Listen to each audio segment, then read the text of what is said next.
এদিকে ইসরায়েলি কারাগার থেকে মুক্ত হয়ে তুরস্ক থেকে আজ ভোরে দেশে ফিরেছেন আলোকচিত্রী ও মানবাধিকার কর্মী শহীদুল আলম। বিমানবন্দরে সাংবাদিকদের তিনি বলেন, গাজার মানুষ এখনও আক্রান্ত, যতক্ষণ না ফিলিস্তিন মুক্ত হবে ততক্ষণ সংগ্রাম চালিয়ে যাওয়ার প্রত্যয় ব্যক্ত করেন তিনি। গাজামুখী যাত্রায় দেশের মানুষের ভালোবাসার জন্য কৃতজ্ঞতা জানান শহীদুল আলম।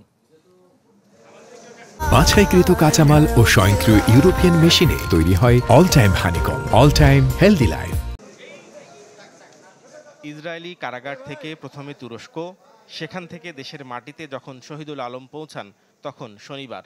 আগে থেকেই বিমানবন্দরে অপেক্ষায় ছিলেন তার পরিবারের সদস্য আর সহযোদ্ধারা। খুব সঙ্গত কারণেই সাংবাদিকরা জানতে চাইলেন এই ঝুঁকিপূর্ণ যাত্রা আর কারাভোগের অভিজ্ঞতা। বললেন, গ্রেফতারের পর তার সাথে থাকা বাংলাদেশি পাসপোর্ট ছুঁড়ে ফেলে ইসরায়েলি সেনারা। মুখোমুখি হতে হয় তীব্র মানসিক নির্যাতনের। শারীরিক অত্যাচার নিয়ে আমি কথা বলতে চাই না, কিন্তু যেটা আমার সবচেয়ে বেশি অপমান বোধ হয়েছে সেটা হচ্ছে আমাদের বাংলাদেশি পাসপোর্ট তারা ছুঁড়ে মাটিতে যখন ফেলেছে।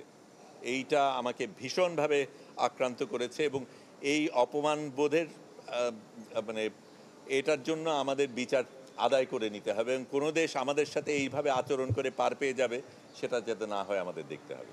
দেশের মানুষের ভালোবাসার জন্য কৃতজ্ঞতা জানান এই আলোকচিত্রী ও মানবাধিকার কর্মী। বলেন, গাজার মানুষ এখনো মুক্ত হয়নি, ফিলিস্তিন মুক্ত না হওয়া পর্যন্ত সংগ্রাম চলবে। আমাদের আসল সংগ্রাম বাকি আছে, যতক্ষণ ফিলিস্তিন মুক্ত না হবে ততক্ষণ আমাদের সংগ্রাম চলতে হবে।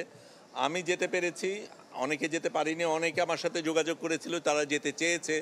আমি মনে করি আরও হাজার এরকম ফ্লোটিলা যাওয়া দরকার এবং যতক্ষণ না ফিলিস্তিন মুক্ত না হবে আমাদের এই সংগ্রাম চালিয়ে যেতে হবে। ফিলিস্তিনে ইসরায়েলের নৃশংসতা বন্ধ এবং গাজায় ইসরায়েলি নৌ অবরোধ ভাঙ্গার প্রত্যয়ে ফ্রিডম ফ্লোটিলা কোয়ালিশন নামের একটি বৈশ্বিক প্ল্যাটফর্মে যোগ দিয়েছিলেন শহীদুল আলম। গেল বুধবার গাজার জলসীমা থেকে গ্রেপ্তার হন তিনি। পরে তুরস্ক সরকারের সহযোগিতা ও তৎপরতায় ইস্তাম্বুল হয়ে দেশে ফিরলেন শহীদুল আলম। নাফিউল ইসলাম লিংকন, চ্যানেল 24, ঢাকা।